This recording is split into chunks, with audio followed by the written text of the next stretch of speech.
పెద్దాయనా తిన్నారా? తిన్నామయ్యా.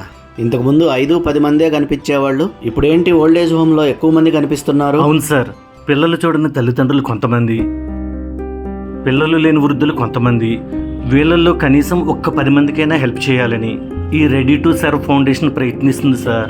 వీళ్ళకి మంత్లీ కావాల్సిన ఫుడ్ కానీ, గ్రాసరీస్ కానీ, మెడిసిన్స్ కానీ, మెయింటెనెన్స్ కానీ 1,50,000 ఖర్చు అవుతుంది. మరి వీటన్నిటికీ డబ్బులు? మనం nursing care, physiotherapy caretakers సర్వీసెస్కి మా దగ్గర ఉన్న స్టాఫ్ను పంపించి ఆ వచ్చిన డబ్బులతో ఓల్డేజ్ హోమ్ నడుపుతున్నాం సార్. ఇప్పుడు ఆ 10 మంది కాస్త 25 మంది అయ్యారు. ఇంతవరకు ఎవరిని డొనేషన్ అడిగింది లేదు. ఇకపై అడగకపోతే ఓల్డేజ్ హోమ్ నడిచే పరిస్థితి లేదు. మీలో ఎవరైనా మా సర్వీసెస్ తీసుకుని కానీ లేదా డొనేషన్ రూపంలో కానీ మా ఓల్డేజ్ హోమ్కి సహాయం అందిస్తారని ప్రార్థిస్తున్నాము. మీ సహాయం మాకు చాలా అవసరం.